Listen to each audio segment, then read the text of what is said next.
Hi, welcome to Town Meeting TV's Under the Dome, where we get to talk with our local legislators and learn a little bit about what's going on in Montpelier, or what has been going on, as it is now sort of officially legislature wrapped up. Welcome. I have with me today Senator Thomas Chittenden and Senator Chris Matos. Senator Chittenden, you grew up in South Burlington and earned your MBA from UVM, working now as a senior lecturer at UVM's Grossman School of Business. You served as faculty senate president at UVM and also on the South Burlington City Council. And you currently serve as vice chair of the Senate Finance Committee and sit on the Senate Economic Development, Housing, and General Affairs Committee. Take a breath. You represent the Chittenden Southeast District alongside your colleagues, Senator Ginny Lyons and Senator Keisha Ram Hinsdale. Welcome. Senator Matos, you are a lifelong resident of Milton, is that correct? And you earned your degree in business administration also from UVM. You have a background in small business entrepreneurism, real estate, and you are a senior financial specialist at the UVM Medical Center. Used to be. Okay. Used to be. That's from your bio. That was 2018. Okay, good. You weren't hit with the cuts. No. Okay. You serve as the member in the House beginning in 2017, and now serve as clerk of the Senate Finance Committee and clerk of the Judiciary Committee. That's right. So your hand is busy writing. Every day, yes. Taking notes. Representing the Chittenden North District, and you just mentioned that you're not running again for That's re-election. correct, yes, right? unfortunately. But we're not talking about upcoming elections. We're in the primary season, but we're going to talk about what this session has, what you got out of this session. So let's just start with giving folks an overview of what the charges of your committees are. And for folks, I'll just remind you, senators serve on 2 committees. House members are elected and serve on 1. You're a small body of 30 folks. So let's start with you, Senator Matos. What are the charges of the 2 committees that you're sitting on? Yeah, so the morning time I sit on the Judiciary Committee, which is anything law enforcement, judicial related, and we spend the morning, that's a morning committee, we spend the morning talking about this past session. We had S208, S209, police identification. We had safe spaces, expanding that scope. We also worked on a little bit of contractor fraud. These known as the masking bill and the sanctuary schools bill. Okay. Yep. So S209 expanded the different locations, and S208 was that didn't make it across the finish line, was aimed at law enforcement identification and masking. So that's my morning committee. I was never on when I was in the House for the previous 7 years. I was never on Judiciary, so it was a very big learning curve for me over the past 2 years. I think I finally got a handle of it my last year, so that was a very busy time for me. And then in the afternoon, I actually serve on Senate Finance with Senator Chittenden, and that's everything tax related, how we raise the revenues of the state, and also we touch upon health insurance and also insurance as a whole. So 2 vastly different committees, but it keeps my mind busy throughout the day, and being the clerk of both committees is also a good time. So, I made a joke about writing, but what is exactly your statutory responsibility? The clerk of the committee will be the one that takes all the votes on the committee. So it'll be taking the votes if we have to deliver bills to committee, so they get referred on the Senate floor and then to each committee. So I have to deliver those to Judiciary or Finance, depending on where they go. So each committee has a clerk, and they're there to take the votes and make sure the committee runs smooth and orderly based on the rules of the Senate. Great, thanks. And Senator Chittenden, General Housing, you're going to make me say it again, General Economic Development, Housing, and General Affairs Committee. Tell us about that. Gladly, and I just want to recognize that you brought a lot of experience from your Ways and Means in the House, so on the Senate Finance Committee, he was a great asset. We're going to miss you next year, if the voters let me go back, but we're not talking about the primary election, so if I'm lucky enough to serve again, you will be missed, sir. So yes, Senate Economic Development, Housing and General Affairs is a new morning committee for me. I did serve on Senate Finance the previous biennium, so that was something that I was building more experience on. But the new committee for me this year, useful to discuss because it has a wide span, wide-ranging jurisdiction. We covered bills that did a lot on tobacco modernization. So we had a bill that standardized some of the rules around vapes, vaping devices, so that will be good to see come online. We also moved the licensing from one department to another, so that should also help standardize some things, adjusting some of the fees as well. We also did a cannabis bill. So the cannabis bill made some small tweaks around the edges, kind of caught us up to speed with our neighboring states, since that's happening, and positioned us for some of the federal changes. We took on ticketing. So there is a real problem this day and age. When you go online and shop for tickets to events, there are a lot of fake operators out there that are doing speculative tickets where they don't even have them in hand, and they're charging you exorbitant amounts, pretending that they are selling you direct, but they're really just charging you twice as much as they go and buy from the actual provider. So that's an area that really demands more regulation. So that's a bill that we got through. We also did housing in that, of course, the great bill on manufactured homes and housings to normalize and standardize how we treat them from both a tax perspective as well as from a regulatory sense. That is a key part of the solution of our housing problems in this state, to make it easier to bring in pre-constructed homes onto lots, and so I'm excited about what that will do. Probably missed a few things, but labor is also in that committee. Yeah. Does that last one have the manufactured homes and housing? Does that have a bill number? Oh, what was testing you. Oh. It's all right. We can come back to it. And labor, is that related to the governor just vetoed today a bill around organizing? Did that come through general housing? It did. Yeah. So that would be S230. So you want me to speak to that a little bit? Yeah, could you? And also, great that we can talk about vetoes, because I'm really glad that we are not in a veto session right now. Couldn't agree more. That's what we were originally scheduled for. We were asked to hold this week for a veto session. So since we landed in what I would articulate as a good spot, as good as we could have gotten. Of course, there's more that we could have done. If you ask anybody, we're either doing too much or too little. I'm just appreciative that we came together on the big issues and that we're not down in the legislature today. Agreed. So S230 had about 6 components. If you ask me what those 6 are, I'd probably miss a couple of them, but one of the 6 components was the controversial piece. It was a piece that we added on advocacy from the Vermont State Employees Union.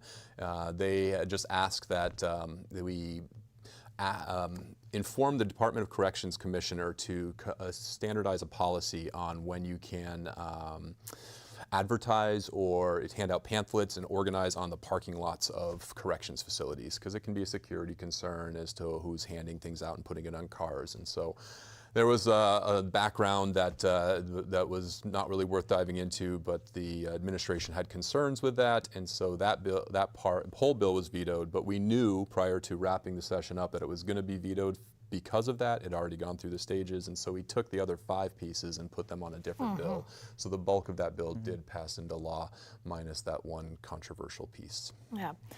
No, Governor Scott is famous for having made a lot of vetoes. It's only about 8 or 6, depending on how you count this session, of over at least 100 bills that I quickly counted up that were signed into law, and that may be that there may still be some obviously coming over his desk. The most important one that he did sign is the budget bill, and that's what you're there to do, is come up with a budget that keeps us going.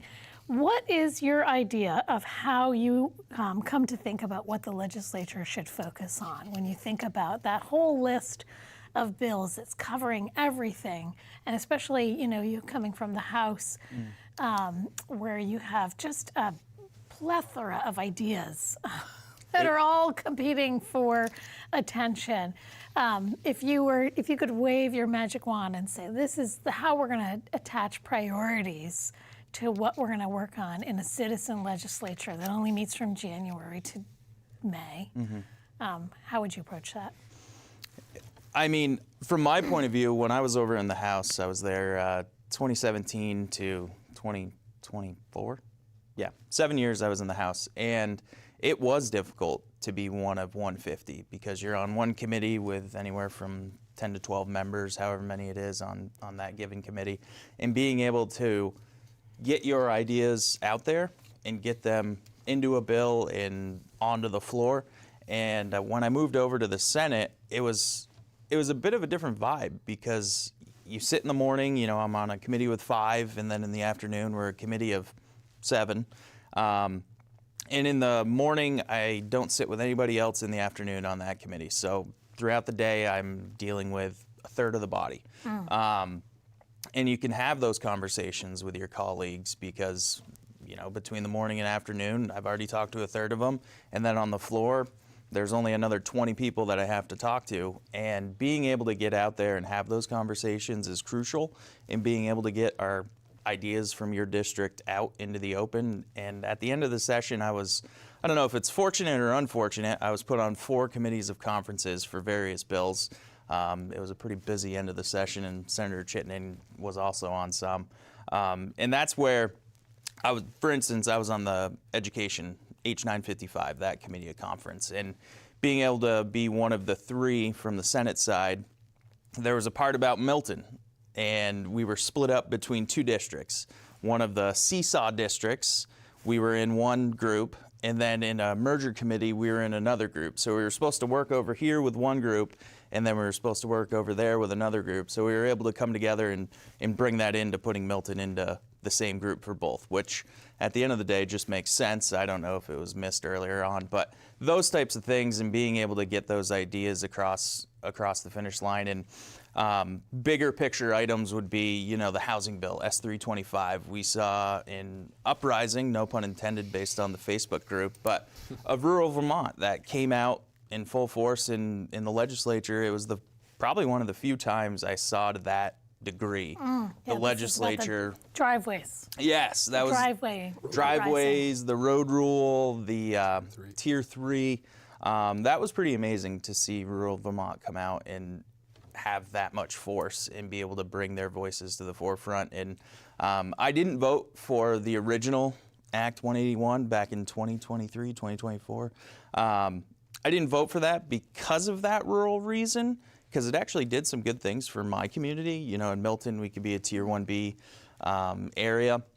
But with them coming out and having their voices heard, the legislature made those changes, put off some of those rules that would come into effect. And, you know, I'm in real estate, so I see the impacts of what we do in Montpelier firsthand and how we can create housing. And I think S325, with the tweaks that we made to the original bill, is a good example of what we did in the legislature to listen to our constituents, which is our main job in the legislature, from my point of view, is to listen to our constituents. Senator Chittenden, how are you thinking about priorities when you come to work? It's a great question. I just agree with everything I just heard my colleague here say too about S325. I think it got that bill to a much better place, and I'm glad that we repealed the road rule in Tier 3. As for what to spend time on, we have a limited amount of time, and so whenever bills percolate, when you hear from colleagues, the question that I remember Tim Ash telling me when I was first starting to run for this office is, you have to ask, what is the problem bill's going to solve? Okay, so what's the problem and how is this bill going to solve it? And if that problem isn't as important as other priorities, usually I say we only have so much time and so much energy, that if this problem compared to these other problems that my constituents are telling me about doesn't necessarily stack up priority-wise, I don't think we should spend some of our precious time resources on it. There was a bill about banning balloon releases. I'm all for protecting rubber display or rubber getting out in the environment for birds to eat and out in the ocean and so on. But it just seemed that that was a problem that was not really wrestling within Vermont. There weren't these organized commercial balloon releases that were happening in other states, and so it was a bill that I just didn't think warranted our attention. Similarly, and you want to talk about vetoes, there was a veto on H727. I was going to go right there. I was going to bring that up, yeah. I think it relates to your question. It was the data center bill. Yep. I don't think that bill was worth our time. because those AI data centers will not come to Vermont. Those AI data centers are going to look for environments with cheap electricity, cheap land, and a welcoming regulatory environment. Vermont has none of those things. And so if you're looking at a 20 megawatt AI data center, you are not going to bring it to Vermont. We do not have any data centers that are anywhere near that size and scope, and we just don't have the land and the regulatory rules that would invite it. So I think that was not a good use of our attention. I think it was a bill to make some people feel good and to tag on to some national efforts, and I have concerns about AI data centers, but I also trust a lot of what Act 250 already has in place. I did vote for it because I didn't see it as harming anything. Yeah. I just think it was an unnecessary use of time, but I know Senator Mato And did it says not pass both governor- houses? I mean, both passed both houses and Senate. It and did, yeah. Bipartisan to some degree. Yeah, You voted against it? I was one of the 3 in the Senate that voted no, exactly for the reasons that my colleague Senator Chittenden just said.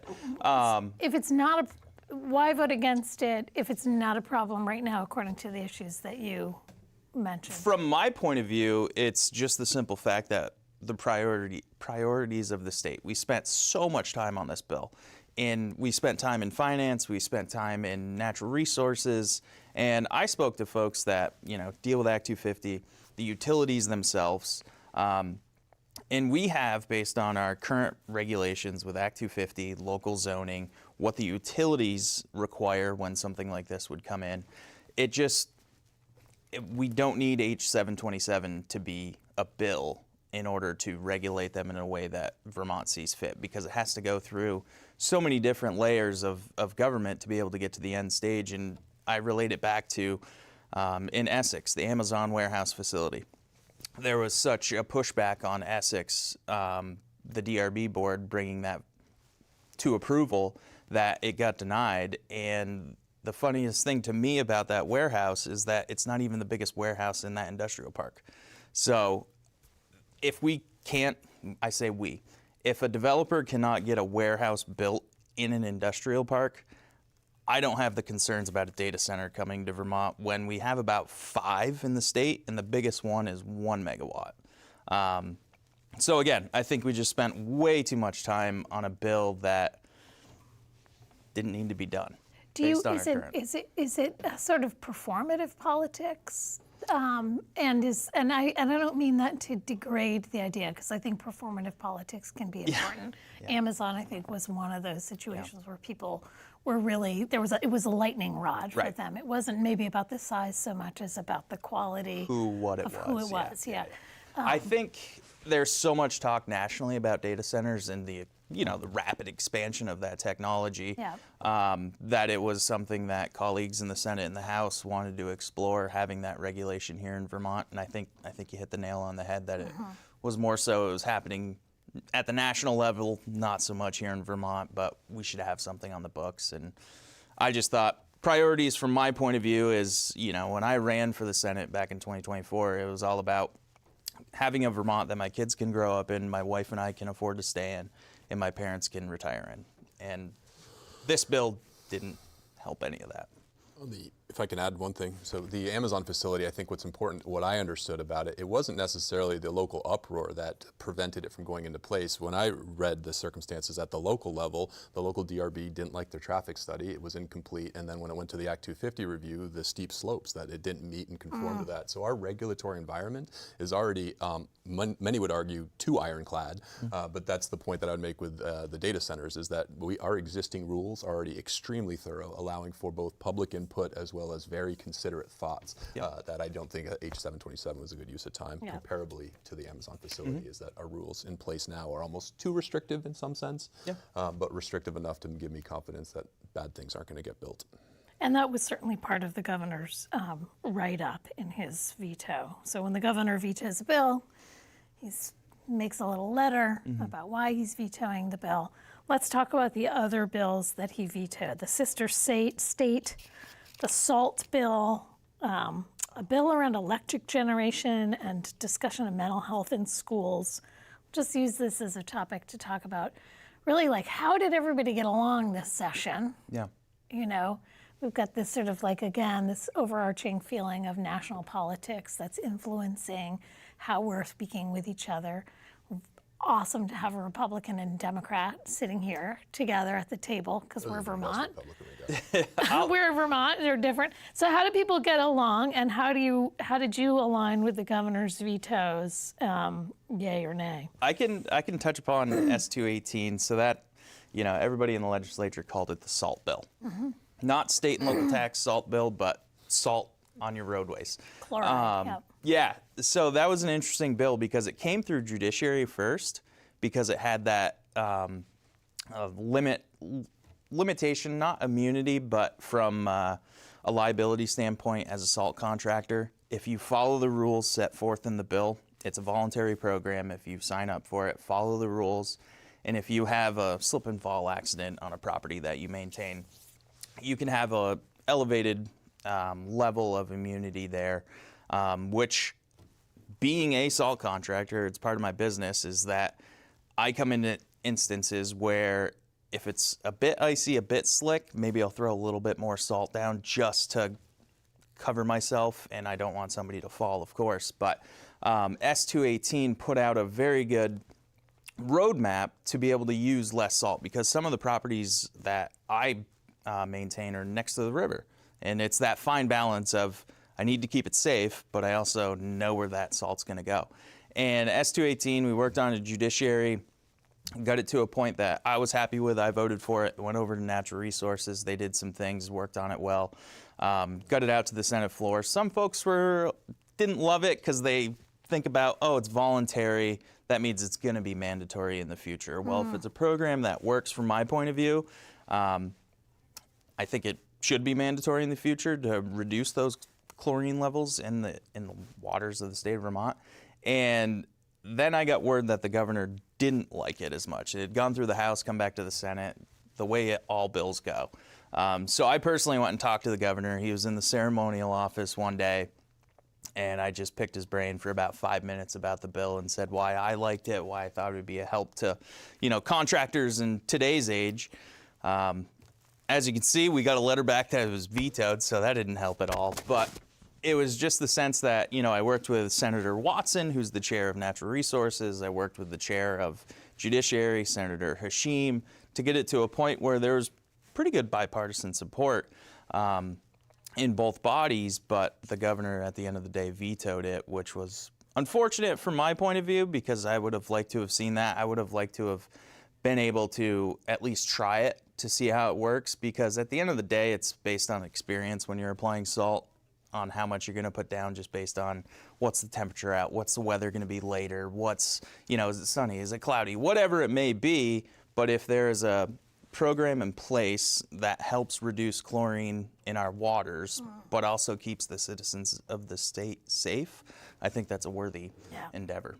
I was reading about that bill early on. I was like, wow, you do not need as much salt. Yeah. I mean, and I will way say, less than we think. It is, and I learned that in just the Yeah. testimony that we heard. And the biggest thing from my point of view is that this past winter we actually had a shortage again for the second year in a row, and I was spending, I think it was about $175 a ton Okay. for salt. So if I can use less, I spend less, Yep.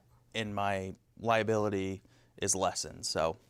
He gave you the veto pen, didn't he? He did, yeah. The governor gave me the veto pen as well as a little joke. Just a I little, got a good token. chuckle out of it. There you Yeah, go. yeah. It was a good joke. They did want to invite me to the signing, and not tell me he was going to veto it, but they just gave me the pen afterwards. It was funny. Well, there you Got a go. lot of veto pens to give out. Yeah, yeah. Let's talk about that a little bit. There's some other. Are there others of these vetoes that you all want to talk about that maybe you agreed with, you disagreed with? I think probably the most infamous one is the S190. Although, as Senator Chittenden, you were saying earlier, this may not be as dramatic as we think.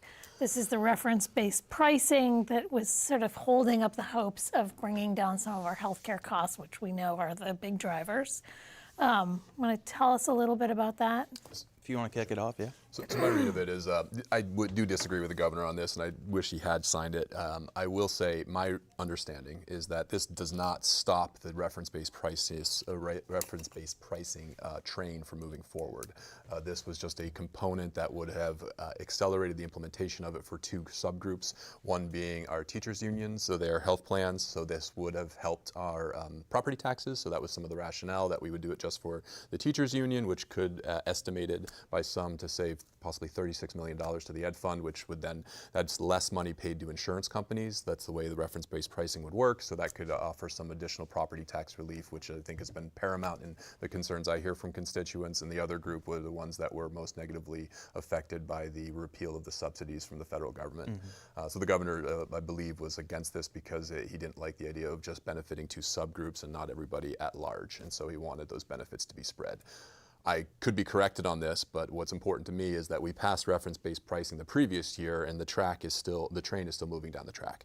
And that will do a lot in the years to come as we implement it gradually and thoughtfully through the Green Mountain Care Board. So I even recall in his letter that he is continuing to move forward reference-based pricing in different ways that we did not prevent by vetoing that bill. Other thoughts?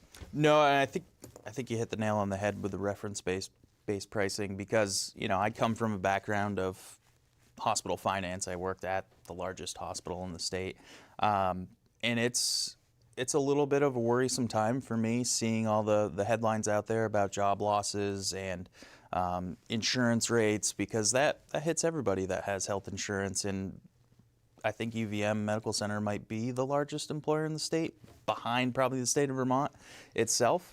So it is a worry about how we solve that dilemma of, we have such a high cost of care in the state of Vermont. I think it's the highest in the nation, if I'm not mistaken. But also keeping those high quality jobs, because we have nurses, nurse practitioners, physician's assistants. We have all the way up through, from folks that do the work of cleaning the rooms to all the way up to the doctors. And those are all good paying jobs in the state of Vermont. And I worry about what we do in the legislature and how, we talk about lowering fees, reference-based pricing. That's going to trickle down to the hospital, but then that's also going to trickle down to the health insurer, because they have to pay those claims, so that's going to help them on their savings. It's going to hurt the hospitals, but at the end of the day, we have to work within the revenues that are available. Like, I'm speaking from the hospital, and being able to have a system that's affordable for everybody, being able to maintain the safe working levels where you have, maybe one nurse to 4 or 5. I know that's part of the union, the safe working levels. But it's a tough nut to crack, because you can't just bring down revenues right off the bat, because then that's going to hinder all the healthcare providers in the state. But you can't continue the exorbitant costs, and it's finding that balance, kind of like with the education fund. We have healthcare insurance is a driving force of increasing budgets, but also we have a declining school population.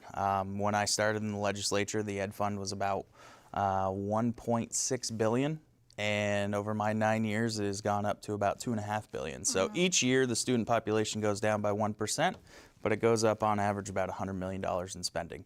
I don't think we can equate all that increase to health insurance. What do you equate it to? When you look at what is happening in the FTEs of the adults that are actually within the school district, our staffing ratios are very, very low or high, depending which way you look at it.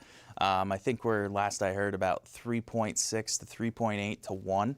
So you have students to teachers? Yeah. Students to adults? To staff. Students to staff. Our student-teacher ratio is actually pretty decent. And is that staff just like direct service to students, or does that staff include all over, like across the districts, if you will. So it'd be all the adults that work in the school district to the students. That's what that ratio is. But our student-teacher ratio is actually pretty middle of the pack. So I always hear, we have too many teachers. Well, we don't. We just have That's a lot of. That's not what the teachers are saying. Yeah, exactly. I can tell you that's not what the teachers are saying. Yeah. That's not what I'm hearing either. It's more just all the other layers of, whether it's administrative or supplemental help that's in the classrooms.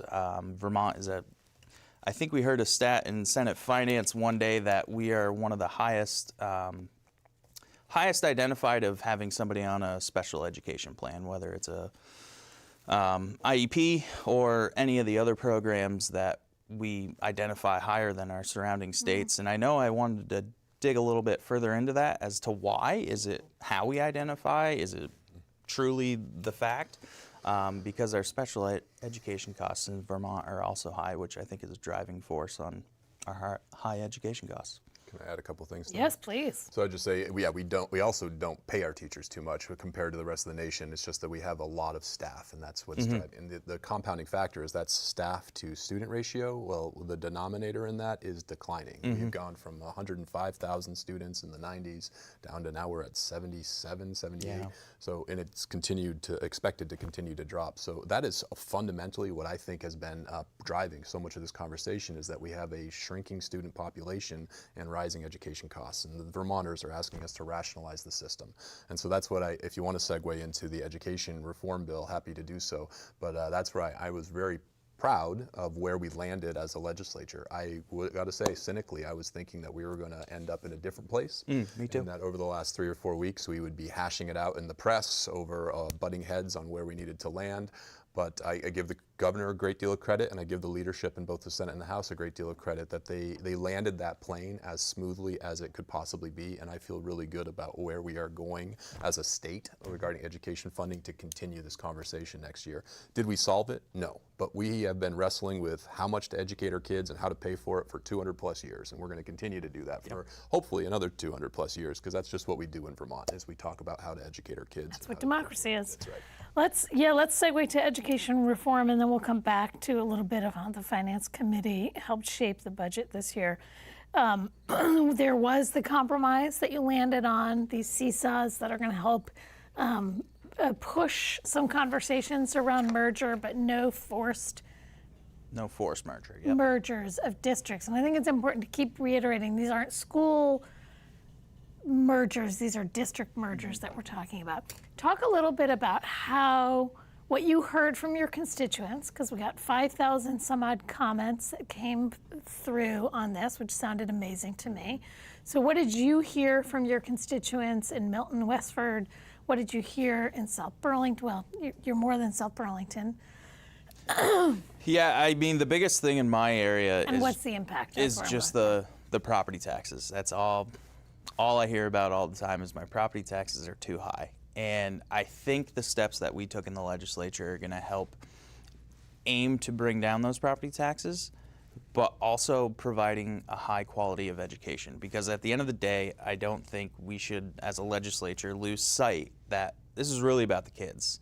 You know, I have a 1 and a 3-year-old. They're going to be going through the Milton school system, and I want them to have the best education that's possible. Whether that's, merging with a, neighboring Colchester in the Islands, or having a seesaw. Back, I think it was 4 years ago, we passed the BOCES bill, the Boards of Cooperative Education Services. I voted no on that 4 years ago because I thought it was just going to be another level of education that would add more administrative supports, if you will, to the system and just increase the cost, because I didn't really see it being effective. And there was one instance where down in southern Vermont, they started a BOCES down there, and they've been able to share some services. That's what we refer to as the successful seesaw. Is yes, that right? and Yeah, now okay. it's just, I asked the chair of House Education. Remind seesaw, cooperative education spending. Service area? Service area, Okay, yeah. Thank you. Because probably the biggest thing with a seesaw is that if we have a Milton and a Colchester side by side, Milton needs a 0.4 FTE for whatever service, and Colchester needs a 0.6. That's a 1.0 FTE. But both of those school districts have to hire a 1.0 because they can't find somebody that wants to work part-time.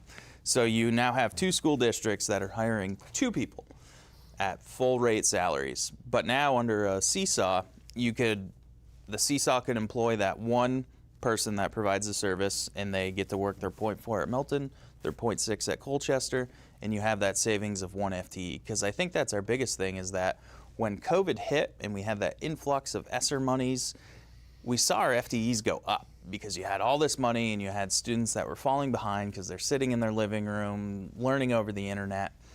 But those FTEs never came down afterwards. They stayed in the schools. Our spending stayed up, and with a seesaw, I think it, hopefully, after seeing an example down in southern Vermont and learning more about them, I am very hopeful that they will be able to be used efficiently in being able to provide those services to multiple school districts that are within it without having to actually merge it. Because my whole time of this discussion of merging schools and forced mergers, I don't care how many schools there are across the state of Vermont. You can keep every school open that's still open right now as long as it's affordable and kids are getting the education that they need.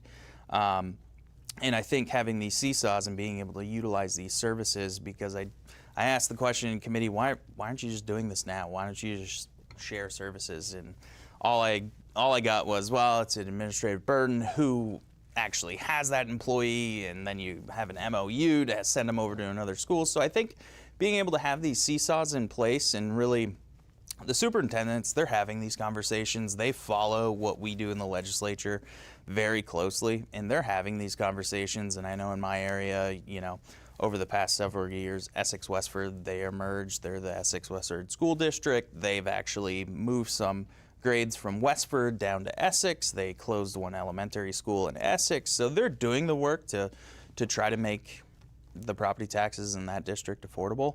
And I think moving towards these seesaws and also just having the conversation about a merger, not forcing anyone into it, is going to be key to moving forward, because it's got to be successful. We can't just in Montpelier say, this is what you have to do, please get it done, without any buy-in. So if we can have those conversations locally, I think they're going to be more successful. I'd add to that. So, and what I'd highlight with the education reform, both Act 73 passed in 2025 as well as H 955, I don't know what the new Act number is. What got a lot of attention, rightfully so, in the press was the mergers and the foundation formula. But what I always like highlighting, and I have a printout because I'm doing a thing later on today too, there is so much more in what we did in those bills that did not get a lot of attention that is going to move this conversation in the right direction. For example, as part of H 955, building off of Act 73, we are creating regional assessment districts to address how difficult it is for really small towns to assess their properties and to keep them at a competitive market rate. And that's why we have this really complex formula with a common level of appraisal.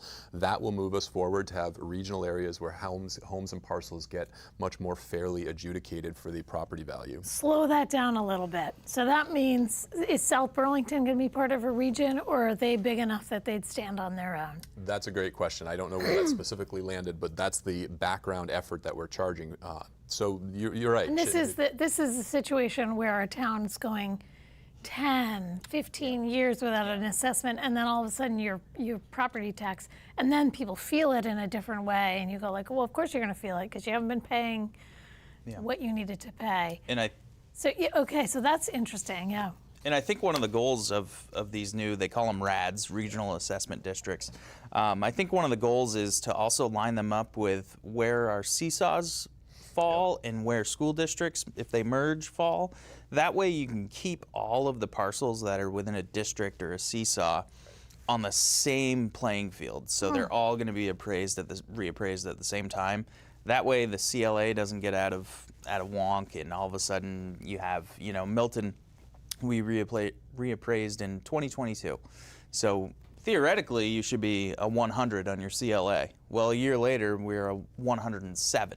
So it's being able to have a larger district put together to be able to, one, get the contractors to be in Vermont to be able to do this work, and have everybody on the same playing field, because your tax rate is going to be determined at that level. So you want to make sure that your property is assessed at the same. Good point. District consistency is important. For example, CVU, which I represent, when Williston is out of sync with the CLA, when they get their budget numbers, it's going to be completely different than Heinsberg in the current state. So aligning those with what the current or contemplated districts are, I think will do a lot for us. We're also reviving, without funding, but setting in motion a new state aid program, basically restarting what we had up in 2008. Again, it doesn't have the funding source, but if anything, it sets the stage for when funding is available. I definitely think we need to do this because right now the districts that get the capital bonding are the ones that have voters willing to approve votes, but not the districts that necessarily need them the most because of the condition of their facilities. So having the state play a role in that bonding aid, which we used to have but haven't had in a long time, that's in this bill. It moves us forward with a property tax exemption, shifting away from a property tax credit. That will also address a lot of, it will allow, I would argue, for greater granularity in how we use income sensitization in the years to come and be more consistent with other states and address some of the tax department says this would be a much more rational way and consistent way with the rest of the country to do income sensitization. With so you see it in the front end of your tax bill instead of when you do your later income taxes, on. right? Yeah.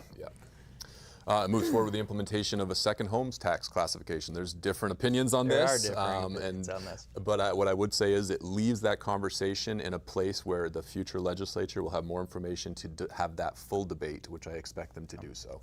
So it doesn't set it necessarily into law now, but it gets the right information from the tax department to be able to do that. And I know there's different opinions on that. Take steps to align our student weighting. I don't think Act 127 was perfect. It wasn't. We need to address and correct a lot of the weights that we put into law because this is constantly a continuous improvement environment. So adjusting those weights are going to be important to make this formula more consistent. That will be a big discussion and debate next year. It also does the seesaws, which you talked about. It also talks about standardizing a statewide calendar, uniforming graduation requirements, and class size minimums. My point is the bill, this massive education transformation, had many facets. What the two most controversial issues, I think, landed in the best possible place they could. There are not going to be any forced mergers, just forced conversations, continuing the discussion, the dialogue, really getting, you on the committee of conference set some dance partners and said, y'all need to talk because we think that we can achieve more consistent at lower cost education services if you unionize or if you create a union or a larger district. And the other one where I have the biggest concerns, and to your original question, sorry I'm talking so much, but I think the urban districts, which I think I represent one of the most urban districts in the state, they have the biggest concerns with the foundation formula. I do too. I have serious concerns with the foundation formula. The rural districts have much more concerns about the merging and the consolidation. So that in the both foundation those cases, formula is guaranteeing a lump sum at the base for each student following pupils. Based on your student population. And your concern. Done in different ways. My fundamental concern is the size of the foundation formula, and the way that it has been contemplated would be having Montpelier determine and dictate spending levels across the whole state, which isn't to me a foundation, it's the entire amount. And other states instead choose truly a foundational amount to deliver a quality education for kids, and then they leave it to districts which have different values, different priorities, different requirements, and willingness to approve additional spending. So that, I think, variation needs to continue. And that has not been decided, meaning that future legislatures will have the opportunities to, in fact, debate and decide how that foundation formula would go into effect. What I do definitely support is more consistent, rationalized governance structures. I think it's indefensible to have 119 school districts with really micro districts and really large districts. So we need to have some uniformity so that they have similar voting populations and similar grand lists so that each district has an equatable amount of access to voters as well as property taxes to pay for those slightly differing levels of funding for schools. But I've talked too much on that. You did, I mean, it sounds like we need to do a whole forum just on the foundation formula and education spending and this idea that, people are feeling the hurt of property taxes, which is, another whole question. And you alluded to some differing opinions around taxing second homes in a different way, which makes me think about the wealth tax too. And I'm wondering if we could talk about that a little bit. Yeah. You all on the Finance Committee I'm going to tee this up around the budget. You all on the Finance Committee are helping shape our budget and kind of thinking about where are we going to get the money to spend on the things that we want to do. And we have a governor who doesn't want new taxes or fees implemented. At the same time, other revenue sources are drying up and changing, and we are having some significant existential crises around the uncertainty around federal funding. At least it seems to be, right? You want to go first or you want me to? So what are some of the trade-offs that you had? Just take us behind the curtain of the budget planning year. Yeah. How you came to this budget. I think one of the biggest things we did in Senate Finance was the miscellaneous tax bill. So every year, depending on what the federal government does, Senate Finance and House Ways and Means, they have to decide what to link up to that the federal government has done tax-wise. And there are many different things that the federal government did that we looked at in the miscellaneous tax bill H 933. Yeah. So there are many different things in there that we linked up to.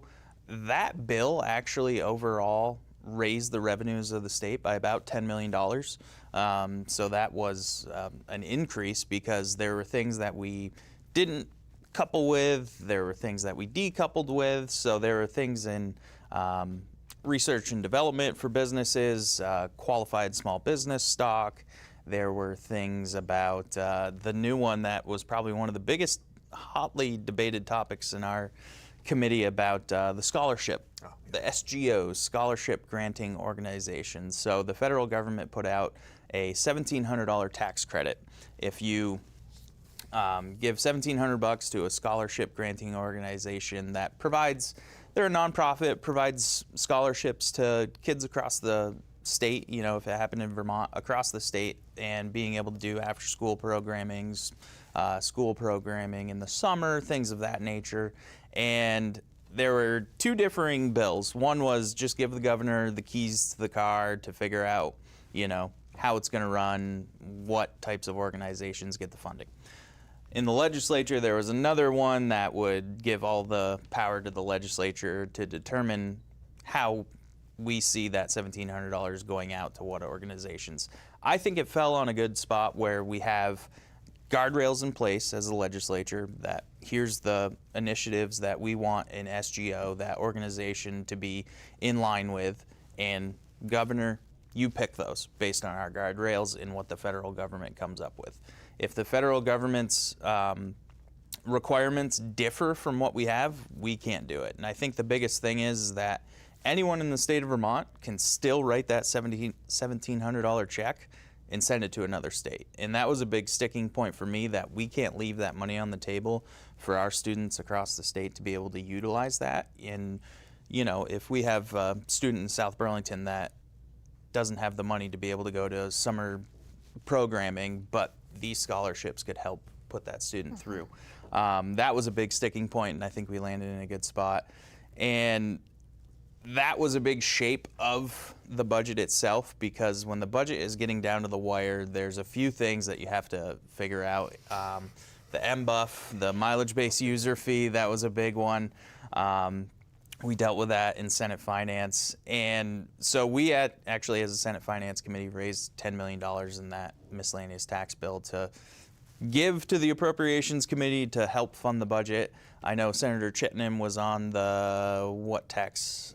Yield Committee. The Yield Committee. He was on that committee conference, which had larger implications, I think, on the budget than what the miscellaneous tax. But that's what Senate Finance worked on, was that annually decoupling and coupling. And I think one thing that I hear a lot is that wealthy Vermonters get a big tax break. But those tax breaks were already there. It was a continuation of it. So over the past, I think, Tax Cuts and Jobs Act of 2016, was all the way through for the past 8 or 9 years, and then the federal government continued that. So it wasn't a newfound $54,000, $56,000 savings, whichever one you want to use. It was a continuation of that at the federal level, and we coupled and decoupled from a few things along that way, and would be a $10 million gain to the state in that aspect. So that's one thing that I keep hearing, is that just the wealthy Vermonters, we don't have a lot of wealthy Vermonters. We have about 1,000 millionaires in the state, and what was it, 30–40% of them turn over annually, because it might just be a big capital gain that you get because you sell a building or you sell a business. So we don't have a lot of wealthy Vermonters. I think the top 1% is about 33% of our income taxes. What's wealthy? Depends on what level you are, but the top 1% falls, what was it? It wasn't $1 million. The top 5% is at 250,000 plus, and the top 1% it might be like $1 million-ish. Yeah. I'd want to check my JFO notes. So that was the idea of the wealth tax, was introduced to recoup that, what was considered a loss based on what I had heard was considered a Trump-led. Continuation. So it went And you're saying it from was Trump, continuation went and through the Biden, was not a. continued on when Trump came back around the second time. So it was a continuation of those benefits, and it wasn't a new $56 million. There was a lot of things brought around about having a new upper income tax level, income tax surcharge, 3.5% income tax surcharge. So there were different ways. I just think in Vermont, we don't have the population to be able to support that. And I've asked, my prior years, asked the tax commissioner, if we had a taxpayer, do we have any taxpayers in the state of Vermont? If they decided to go to a more tax-friendly state, would we have to adjust our budget? And the answer was yes. And that doesn't mean we have to roll out the red carpet for the wealthy. It just means that we need to be sure that our tax structure encourages folks of that nature to want to live full-time in the state of Vermont, because I think it does add a large benefit to our state. I'd add a few things. So I agree with just about everything I heard you say there. And I just want to, Governor Scott is a reasonable person. And I think I heard in your question prompt that he might never or not very frequently ever assign new revenues. He actually has.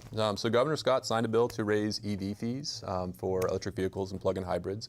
He raised it to, again, miscellaneous tax. That I think it was more than 10 million. I think it was like 12 or 13 million in new revenues by decoupling with the decoupling to the big beautiful bill changes. He, I believe, signed the tobacco bill, which raises another 100K. The data broker bill, which raises another 250,000. So not to defend Governor Scott too much, but I do think he is a reasonable person that has signed new revenue bills when the rational arguments are made. Recognizes a need. Correct. And so similarly, on the wealth tax discussion, what I would highlight from our discussions is that Vermont already has a wealth tax.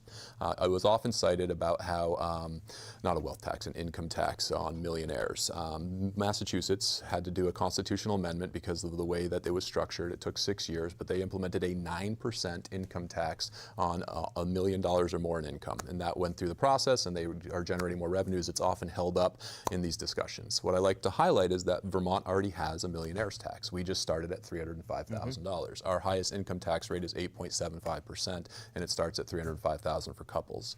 So my point is, Vermont, depending on how you look at it, which side of the aisle you're coming from, already has a very progressive tax structure. I would agree. And so what was being debated here would have put us at the highest income tax rate in the country, where we are have to be regionally competitive, and tax flight is a true and real thing. We will see, even if it's not all 1,000 millionaires, of which I agree half of them in the testimony are only millionaire at income for 1 or 2 years because they're basically retiring and they're extracting or selling off their business or otherwise. And so they can also position when they have those liquidity events to when they also where their residency is. And so it would be very easy for them to change their residency prior to that liquidity event to avoid paying those income taxes. Now, what's important to recognize is the other half. Say you only lose 5 to 20%. And testimony said you could expect to lose about 15% of your wealthiest individuals if the the income tax was incredibly higher than your neighbors. You're not just losing that 3.5% margin, you're losing the other 9%, 8.75% they're already paying, which is a huge chunk of our income tax revenues. So there are detrimental effects, and you could expect a wealth tax to have a declining or a diminishing effect on the long term. I am all for rationalizing our income tax rates, and that means I'm not opposed to increasing the taxes on the wealthy. I think to sell it to the governor, you need to make the rational case comparing to a variety of different sources, and it would really have had to have done by balancing by where our thresholds are relative to where incomes are relative to when they were set. Those conversations started, but they sputtered out when we started to go down a track that would have raised immense amounts of money that I just think was a non-starter in the current political dynamics. So I do hope in the years to come we continue to look at income tax rates to make them fair for the whole country, and I would like a lot of those conversations to happen in DC. I just don't know if that's going to happen in the current climate down there. So this is on the revenue generation side. Tell us a little bit about some of the difficult trade-offs you had to make looking at this year's budget, and what role did you play on the yield committee? Sure. So one big thing that we did on the yield bill, there are two must-pass bills every year, the budget and then the yield, which sets our property tax rates throughout the state for a third of state government funding, because that's the ed fund of about $2.5 billion out of the $9 billion. So the two big things that we did, there are other pieces and components to it, but one, we did apply a full $100 million of general fund transfer to lower everybody's tax rates by about 5 percentage points. So that's why the average tax rate should only go up 3.5% this coming year, depending on how your communities vote in your CLA. So that was a big component of it. The other thing that we did do, which it took us a while to get Is this what there. we refer to as buying down the property tax? Correct. Yeah. And that's where a lot of the debate is, because that $100 million is not expected or certain. And so next year, if there is, and likely not going to be that $100 million, we are going to look at even tougher conversations and a spike in property taxes. But one thing we did do, and we spent a lot of time in Senate Finance on this and a variety of different approaches, and I feel good about where we landed, is we have a mechanism in place called the excess spending threshold penalty. It's been in place prior to the pupil weight changes of Act 127, and then we suspended it and we brought it back. We brought it back at 118%. How that number's calculated, we'd probably need more than the 6 minutes left, Yep. but we lowered it from 118% down to 115.5% of 2025 spending, adjusted for inflation using the NIPA indicator, and then we also scaled it down 1%, going all the way down to 12.5%. What's important about that is it still is going to allow districts to spend above that amount, but if they do, the dollars above that very formula that they are already aware of, that was important to me to use because this is a complicated formula and school districts are overwhelmed by the changes we've been sending them. This is something they're already familiar with, and so by lowering it, they can plug it into their existing calculations. They don't need to re-explain it to their board members. They know what it's going to be this year and they know it's going down. So they could still spend above that amount if they so desire, but the dollars above that threshold would be double taxed, and the double taxation dollars would go back into the ed fund, lowering the tax rate for everybody else. What's important to me is I think that will send the right signals to our school districts that we have to rationalize our spending relative to the declining student population, and so I think that will help hopefully soften that cliff. Because what I know about school budget managers is they're not just looking at this year, they're looking at our declining slope years out, and they're already thinking, how are we going to right size or adjust what spending priorities we have to align with the directive we're getting from the Montpelier legislature. Great. That's our TikTok clip right there. Okay. We'll cut that for TikTok. Okay. It's a great clip. Pithy, not at all complicated. Well, Were you being sarcastic there? yeah, sorry about that. That was my dry humor coming through because it is complicated. It is. And I appreciate you both being here and sharing, helping us see in a little bit. Is there something that you didn't see happen in this last session that you feel like, oh, I really wanted that to go through, and that's going to be one of my priorities coming up in the next legislative session, or that you as a constituent now are going to be pushing for with whoever takes the seat in the North District? For me, one of the issues that I didn't see on my horizon that we touched upon earlier was the SALT bill that got vetoed. It was an interesting bill. In the beginning, I wasn't about it. I just thought, again, government overreach, whatever. And then we dug into it, and I go, this could actually be a positive for both the person that's applying the salt on the roadways or driveways, and also the state as a whole, because we're going to lower that chlorine in our waters that I would say is probably one of our most valuable resources. Remember those yellow trees on the highway? Yeah. Remember? So if we can get back to a spot, in 2027, it will be next year, that whoever the governor is at that point, I personally hope it's Governor Phil Scott. But to be able to get to a point where we can implement that volunteer program, I think would be awesome, and I would hope my colleague currently would be able to revive that next year, because it's those things that I wasn't even thinking of until it was introduced, and then it went off in my head that this is actually a great program, be able to be utilized by all of Vermonters, whether it's happening or not. And then just continuing that big conversation about education. That's going to be, for years to come, one of the biggest, how much money is the foundation formula? What are the weights going to be? What's the impact going to be locally, because in my area of the state, Vermonters are tapped out on property taxes. And when you talk about, oh, I got a $12,000, $13,000, $14,000 property tax bill, that doesn't go away when you pay your house off. You're going to still be spending $1,000 a month to be able to pay your property taxes. And that's not going to be affordable going forward. If the voters let me, I will definitely introduce Senator. and try to push for that bill on SALT. The one thing I think that and we as a party, talking about the Democrats here, have not rise to the moment. Sorry, have okay. need to take a stronger stance on, and it's a refrain I've been talking about since I got involved in politics. But I do find things do move gradually over time. Is we need to look at regulatory reform of our housing and wetlands, as well as the building restrictions in Act 250. So I do think the positive parts of Act 181 are still in there, making it less redundant, less duplicative permitting in highly dense areas. I'm really glad we repealed the road rule in Tier 3, but that doesn't represent to me progress on the regulatory front. It represents a pause in going in a direction that would have made it even harder to build throughout Vermont. I would like us as both a party and a legislature to do more of what the governor has been advocating for and pushing for with regards to regulatory reforms on Act 250, wetlands, and all the things that make it incredibly difficult to build in the state of Vermont. So that's something that I don't think we have met the need of in addressing our core issues. And should the voters allow me to go back, I will continue to be a voice on that front. Thank you. Thank you both for being here. Thank you all for watching. I hope that you learned a few things, and you can continue to stay tuned here at Comcast 1087, Burlington Telecom 217, and you can watch also on youtube.com/Town Meeting TV. Be well.